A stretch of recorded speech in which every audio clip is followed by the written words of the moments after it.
The Black Armory papers released back in Season of the Forge, and they gave us the history of the Black Armory, its founders, and the collapse they went through, Ada 1 and how she became an Exo. In Final Shape lore, we get a new entry to one of these pages that further explains the Black Armory's fight through the collapse and the catastrophes that took place.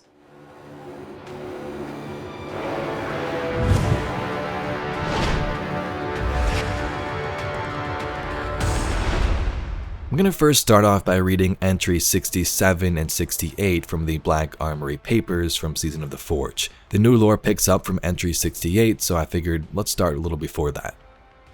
The Black Armory was a weapon foundry back during the Golden Age. Many different families came to form this Black Armory, including a member which previously belonged to Clovis Braze Corporation. Although they created some pretty serious weapons, they were no match for the collapse. The Traveler is on the move, and they say it's coming here, to Earth. I didn't take the news of Titan's evacuation seriously enough. I should have. I should have listened to Helga and Yuki. This is bigger than just me. It's about all of us. If Project Niobe can help humanity, then it's our duty to press forward with it, even if it means working closely with some unsavory types. Sometimes that's the cost of protection. It's only a matter of time now. They are here. They are real. I can't believe we were so right and so wrong. To think that we could stop this, to say we were naive would be an understatement. We simply didn't know their power, their strength. It's insurmountable. As they draw closer, all we can do is hide and hope that the facility doors will be strong enough. It's utter chaos out there. Too many put their faith in the Traveler. I don't know what sort of answers people expect from a giant ball in the sky. It remains silent as always. At least I'm with her. Being with family is what matters in the end. There's no more hope, only the screams of humanity. Now we go into the new Final Shape lore. This is a personal record retrieved from Ada 1 by Ido about the Black Armory. Black Armory Papers entry 68 continued. They arrived at night. Yuki woke me up. I had never seen that look on her face, that fear. "The sky," she said. "The sky, the sky." She couldn't say anything else. When I looked outside, I understood.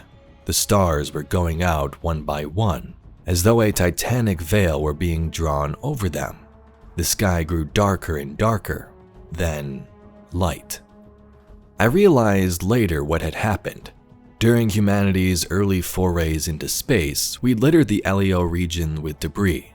Some of it had been removed to better facilitate interplanetary travel, but there was always so much. It burned, all of it. The whole sky was aflame. I ordered everyone to the bunker. The earth heaved and cracked open underfoot. A sickly green light pervaded everything. Radios hissed static and screams. The wind hurled cars and houses like toys. By the time we reached the facility, the wind had stopped. A dreadful stillness hung in the air. When I looked back, I could see a great cloud in the distance. It reminded me of a sandstorm. A wall of smoke and dust bearing down upon us with unnatural speed.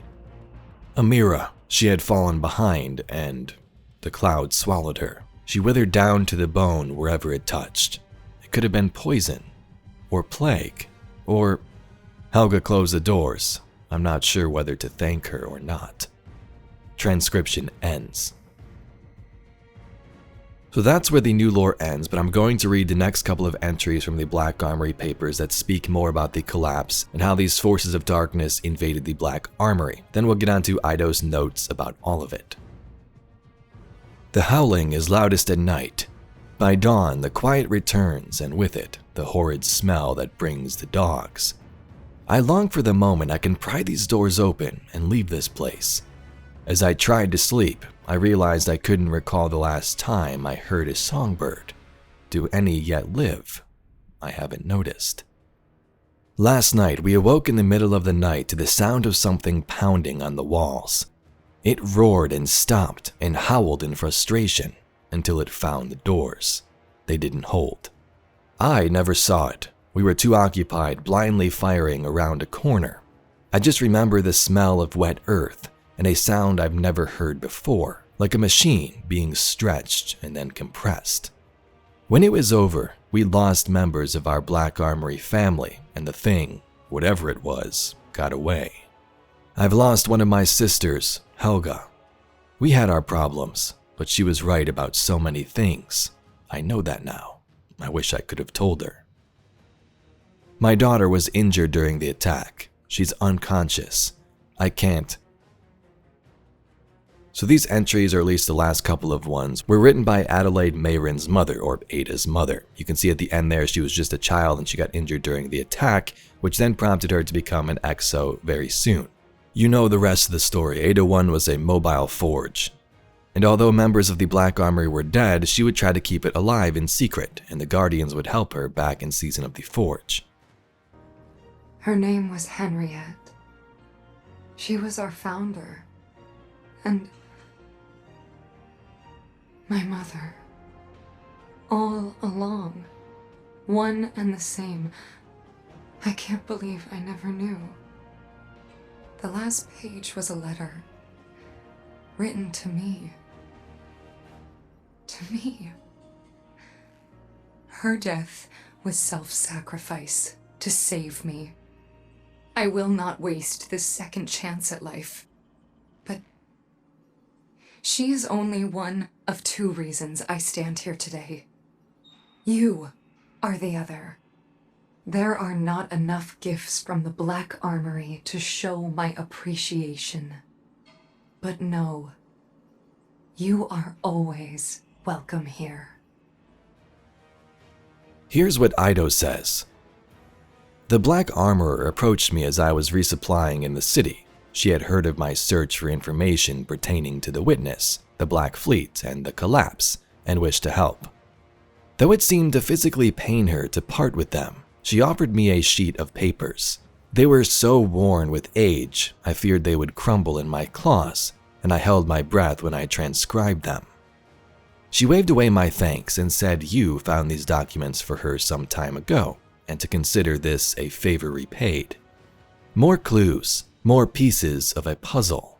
Fire and smoke, poisonous air, earthquakes, cyclones. Ido then goes on to speak what we've talked about in previous videos. The Witness has the power and capability to take entire planets, kill beings with a swipe of its hand, yet it decided to unleash all these catastrophes across Earth. You heard in those cards a wall of sandstorm, poison seeping up through the air, and maybe even tornadoes that threw cars everywhere. In the end, Ido comes to the conclusion that she believes this is a display of cruelty and suffering meant for humanity. This was done by the Witness and its disciples to maximize our torment because we've had help from the Great Machine, been gifted by it. So although this lore was just a little add-on to the Black Armory papers from a long time ago, it again gives us more insight into the collapse and those catastrophes that took place. It wasn't one fell swoop that destroyed most of Earth, it was these catastrophes that went on for days, weeks, and months. The Black Armory is very interesting though throughout the years since we've helped Ada 1 and back during the collapse. We've talked about that line, the smell of wet earth, for a very long time before we knew about the Witness and the Black Fleet and theorized what it was. Was it members of the Hive? Was it Elixni? Was it something like a tormentor? In the Whispering Dark lore card from the Above All Else lore book, we get sort of a similar description.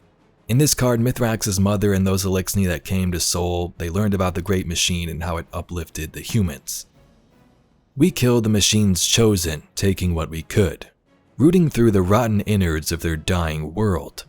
We took refuge in the shadows of their dusty moon, where the usurpers' ruins stuck out like bones from the dust.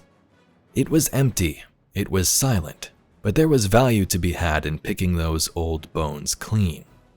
On one such expedition, I had strapped my son to me and set out to pick over a bounty of bones. But it was not the spools of a spin cable, the plates of hardsheet, or the fragments of clear cut that proved most valuable. It was what we found buried beneath the bones, what was buried deep. We traversed that day into dark tunnels where something hideous festered beneath the moon's surface. Horrific creatures that stank of wet soil, shrieked like dying animals, and tore at flesh. They possessed a ferocity we had never seen before, and my raiding party was being whittled down one by one, but when it seemed like these creatures were to finish the rest of us off, they relented. They appeared to hear something that terrified them, something that left us to wonder, what are monsters afraid of? The creatures scurried back into their warrens and vanished into the subterranean temple they spilled out of. And for a moment, I thought I heard something too, something soft, a whisper, but as forceful as a scream. That was when we saw it, situated in a rift beyond the temple, the true treasure of this dusty tomb, a pyramid of jet black opening its doors for us. So you can see a sort of similarity from the Black Armory papers, the smell of wet earth, and sounds like a machine being stretched and compressed. In this card, horrific creatures that stank of wet soil shrieked like dying animals. So what did the Black Armory encounter during the collapse? Was it the forces of the Witness, disciples, maybe magics raining down? Or was it the Hive? We know Savathun was a part of this whole thing, so that could seem very likely as well. Anyway, Guardians, that's all we got for today's video. If you'd like to see some more Destiny lore and mysteries just like it, please be sure to subscribe to the channel. I thank you very much for watching, and I'll catch you all in the next video.